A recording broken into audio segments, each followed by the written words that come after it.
మేడారం ఇది కేవలం ఒక జాతర కాదు, కోరికలు తీర్చే కల్పవృక్షం అంతకన్నా కాదు. ఇది ఒక నెత్తుటి సంతకం, అడవి బిడ్డల ఆత్మగౌరవ పతాకం. మీరు కేవలం మొక్కులు చెల్లించి పుణ్యవొచ్చిందని సంబరపడుతున్నారా? అయితే మీరు అసలైన మేడారాన్ని చూడనేలేదు. ఆ తల్లుల చరిత్రను మీరు సరిగ్గా అర్థం చేసుకోనేలేదు. ఈ భ్రమలో బతకడం వల్ల మీరు కోల్పోతున్నది మీ సంపదను మాత్రమే కాదు, మీలోని ఆత్మవిశ్వాసాన్ని, మీ వ్యక్తిత్వాన్ని. ఒక అద్భుతమైన శక్తిని చూడకుండా కేవలం ఆచారాన్ని మాత్రమే పాటిస్తున్నారు. అందుకే ఎన్నిసార్లు దర్శనం చేసుకున్నా మీ బతుకుల్లో భయం అలాగే ఉంది. చరిత్రను ఒక్కసారి వెనక్కి తిరిగి చూడండి. అది కాకతీయ సామ్రాజ్యం ఉచ్చస్థితిలో ఉన్న సమయం. ఇంద్రుడు చంద్రుడు భయపడే మహాసైన్యమది. మరి ఆ సైన్యాన్ని గడగడలాడించిందెవరు? ఏ మహావీరుడు కాదు, ఏ అస్త్రశస్త్రాలు లేవు. కేవలం తమ నేల కోసం, తమ జాతి కోసం, ఆత్మగౌరవం కోసం నిలబడ్డ ఇద్దరు సామాన్య ఆడవిడ్డలు, సమ్మక్క, సారలమ్మ. ఇది కట్టుకథ కాదు, ఈ నేలమీద రక్తంతో లిఖించిన చరిత్ర.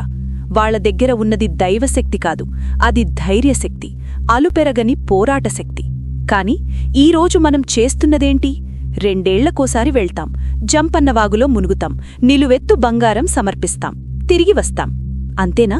మన బాధ్యత తీరిపోయిందా? పుణ్యమొచ్చేసిందా? ఇక్కడే, సరిగ్గా ఇక్కడే మనం పొరబడుతున్నాం. వాళ్లు వనదేవతలుగా ఎందుకు మారారో ఒక్క క్షణం ఆలోచించారా?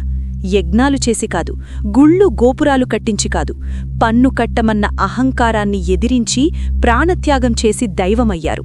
ఒక సామాన్య స్త్రీ సామ్రాజ్యాన్ని ఎదిరించింది అంటే అది మామూలు విషయం కాదు. మనం ఆ దైవత్వాన్ని చూస్తున్నాం, కానీ ఆ తెగువని మర్చిపోతున్నాం. గద్దెల ముందు చేతులు జోడించి నిలబడ్డప్పుడు ఒక్కసారి మీ గుండెమీద చెయ్యి వేసుకోండి. ఆ తల్లులు చూపిన తెగువలో కనీసం ఒక్క వంతు మనలో ఉందా? పనిచేసే చోటనూ, బంధువుల్లోనూ, సమాజంలోనూ మనకు ఏదో ఒక అన్యాయం జరుగుతూనే ఉంటుంది. మనల్ని ఎవరో తక్కువ చేసి మాట్లాడుతూనే ఉంటారు. అప్పుడు మనమేం చేస్తున్నాం? మనకెందుకులే, గొడవలెందుకు అని తలవంచుకుపోతాం. భయపడి మౌనంగా ఉండిపోతాం. మరి సమ్మక్కని ఎందుకు కొలుస్తున్నట్లు? ఎందుకు నిలబడలేకపోతున్నాం?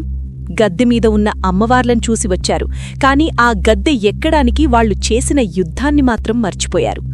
గద్దెమీద ఉన్న అమ్మవార్లను చూసి వచ్చారు, కాని ఆ గద్దె ఎక్కడానికి వాళ్లు చేసిన యుద్ధాన్ని మాత్రం మర్చిపోయారు.